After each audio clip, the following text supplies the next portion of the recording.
नमस्कार। स्वागत है इंडिया इन 5 मिनट्स के तीसरे अध्याय में।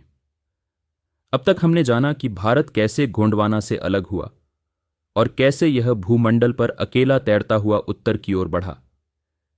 लेकिन इस अध्याय में हम उस ऐतिहासिक क्षण की बात करेंगे जब भारत एशिया से टकराया और धरती का चेहरा हमेशा के लिए बदल गया। इस टक्कर का नतीजा था हिमालय पर्वत। यह सिर्फ एक भूगोलिक घटना नहीं बल्कि धरती की सबसे शक्तिशाली घटनाओं में से एक थी। चलिए जानते हैं हिमालय का जन्म कैसे हुआ। कोई 5 से 6 करोड़ साल पहले भारतीय टेक्टोनिक प्लेट लगातार उत्तर दिशा में तेजी से बढ़ रही थी, लगभग 20 सेमी प्रति वर्ष की रफ्तार से। उसके रास्ते में था एक प्राचीन समुद्र, टेथिस सागर, टेथिस सी। जैसे ही भारत इस सागर को पार करता गया, सामने था यूरेशियन प्लेट यानी एशिया का महाद्वीपीय हिस्सा। और फिर हुआ वह महाटकराव जब दो विशाल टेक्टोनिक प्लेट्स आमने सामने आईं। लेकिन यह कोई साधारण टक्कर नहीं थी। भारत की प्लेट एशिया की प्लेट के नीचे घुसती चली गई, जिसे वैज्ञानिक कहते हैं सबडक्शन। टेथिस सागर का तल भी ऊपर की ओर दबने लगा और धीरे धीरे जमीन ऊपर उठती गई। यही उठा हुआ हिस्सा आज है हिमालय और उसके पास का तिब्बती पठार।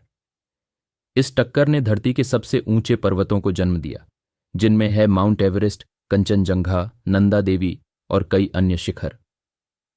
लेकिन कहानी यही नहीं रुकी। आज भी भारत की प्लेट हर साल लगभग 5 सेंटीमीटर उत्तर की ओर खिसक रही है। यही कारण है कि हिमालय हर साल कुछ मिलीमीटर ऊंचा हो रहा है और इसी कारण इस क्षेत्र में भूकंप भी आते रहते हैं। ये पर्वत सिर्फ ऊंचाई के लिए नहीं जाने जाते। हिमालय ने भारत की जलवायु, नदियों और यहां तक कि सभ्यता को भी आकार दिया। गंगा, यमुना, ब्रह्मपुत्र जैसी नदियां, सभी का स्रोत हिमालय ही है। यही पर्वत भारत को ठंडी हवाओं से बचाता है और मानसून को नियंत्रित करता है। यानी हिमालय का बनना भारत के पर्यावरण और संस्कृति की आत्मा है।